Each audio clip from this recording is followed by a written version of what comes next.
Oh, hello. Figured. Sorry, that's a toy. You all enjoy a little bit of a chilled morning with everyone. So you got Madam Ravenclaw. We got Judith. We got Pumpkin. We got Aria. And Lanny.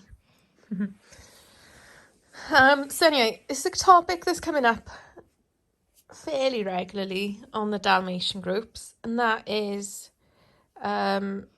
people looking to get a second dog, whether they've already got a Dalmatian or another breed, and they don't know what gender dog to get. And there's a lot of things to consider. But number one is your dog's temperament. You know, is your dog very, very social? Have you had other dogs in your house? You know, just visiting, and your dog's coped okay with that? Because it's very different meeting dogs out on a walk versus a dog in what your dog would consider their territory. So that's like a big factor to consider.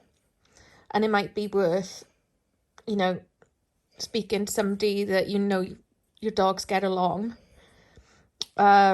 and getting them to bring their dog over to your house while you have a cup of coffee and see how your dog copes. You know, is your dog happy to share toys, to share beds, sleeping spaces, attention with this visitor? And if your dog's not, then you may encounter problems. It's not to say the problems can't be overcome, but it is something that you're going to have to think about and work on and have plans in place. You know, and dogs don't need toys to survive. Toys just enrich their lives. So you can remove toys until you're in a good space. But if you've had this little trial run, then you know things you got to do.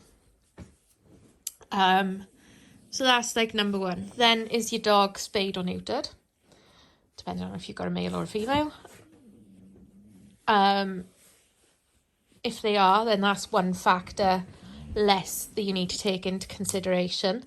So if you've got a neutered male, then you won't have to worry about bringing a female in and what to do when they come into season. And obviously the opposite way around, if you've got a female and you bring a male in, but your female's spayed, you don't have to worry about any accidents. Now, if your dogs haven't been spayed or neutered, then have a plan in place of what to do with at least one of them when one comes into season. Home boarders, kennels generally don't take in-season girls. So you might have to send your male away, home boarding, kennels, or have, you know, spaces set up where they can't get at one another when the girl's in season. So that's a really important consideration. And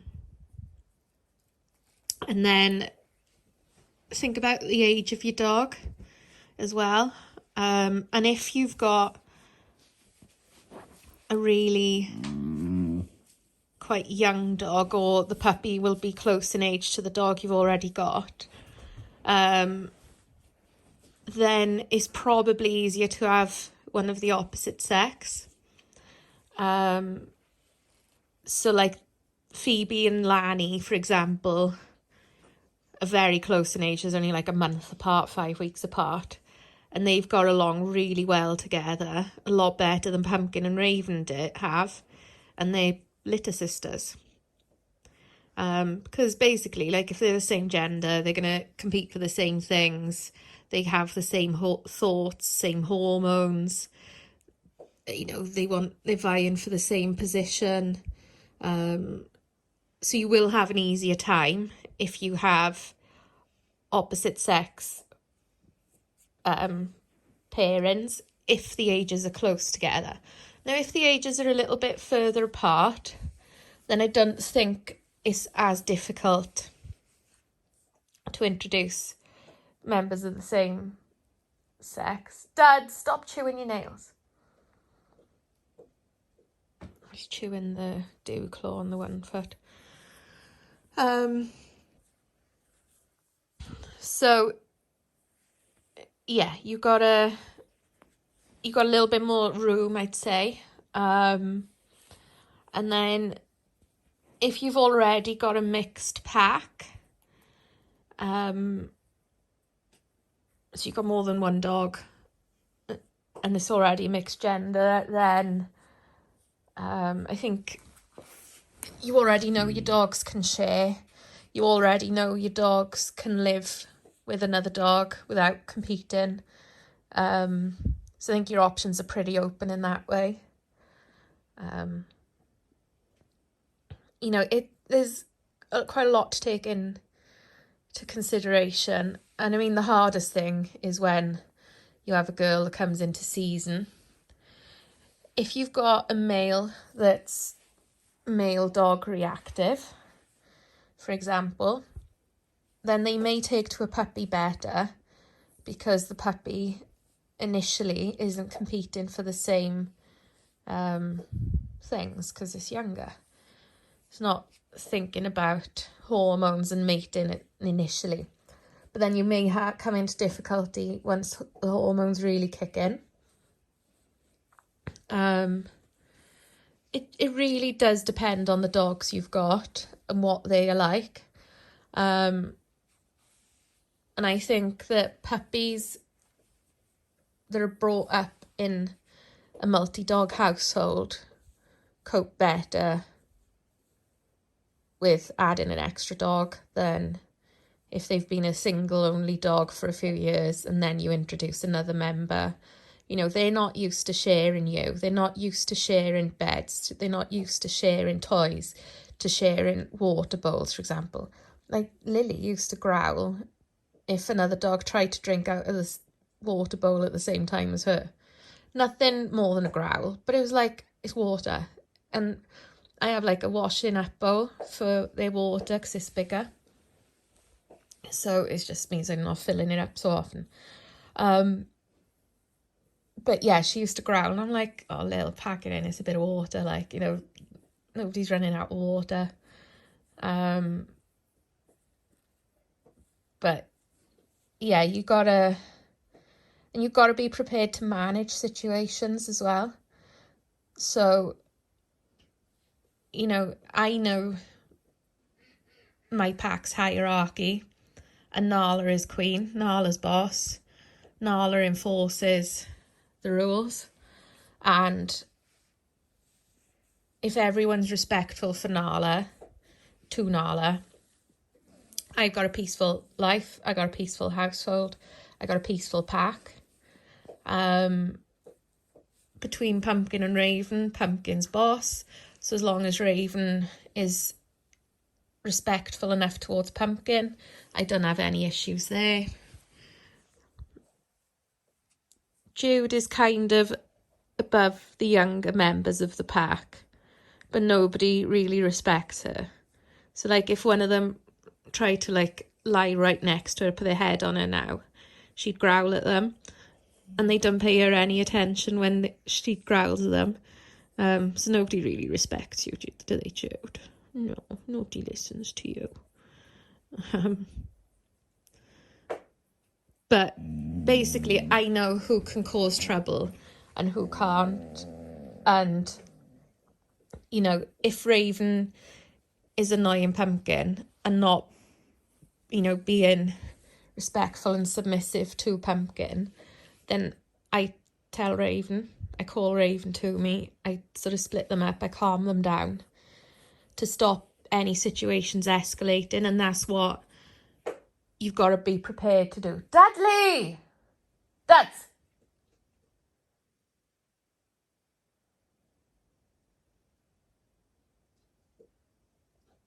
He's such a pain when he's doing that.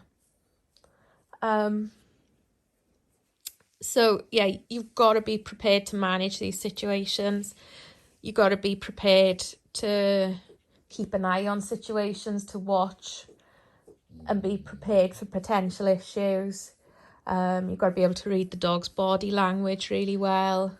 And, know that there's a difference in play growls and more intense warning growls. And there is a difference in the tone and the pitch.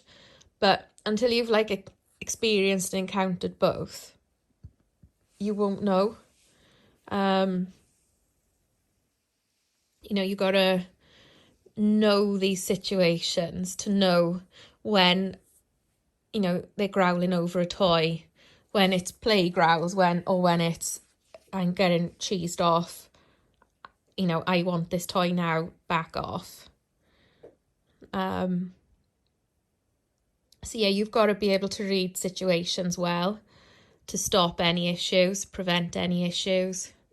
Personally, I think generally, if you've just got one dog, go with the opposite gender and make arrangements for seasons, and you'll have a very peaceful household.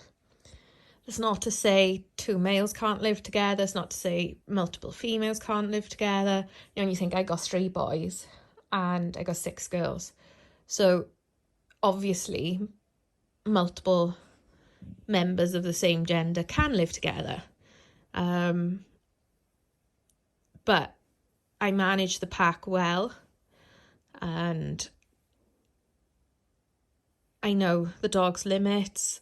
I've got plans in place for seasons. All of those sorts of things are all prepared for. I've got crates to separate dogs if I need to. I got multiple rooms to separate dogs if I need to.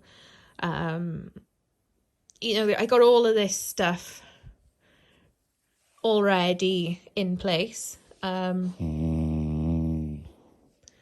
So yeah, this is just a video to give you some things to think about. Dogs don't need bones and treats to survive in our modern day households. So if they get possessive over the long lasting chews or treats or bones, whatever, just don't give them to him. It ain't gonna hurt. Don't worry. And if they get a bit over possessive of toys, take them away. Ain't gonna kill them. And maybe only bring out the toys when you're there to supervise, or separate them one room at a time and play with them with the toys one dog at a time. There's always a way around it, and a common sense way around it, if you're prepared to do it, if you're prepared to put in the work. But yeah, the simplest solution, if they get grumbly and possessive over toys and treats and chews and bones, just don't give them to them. That's all. So anyway, hope you found this video helpful, or certainly gives you a place to start with all of this and your thought process. And yeah, I shall see you all soon. Bye.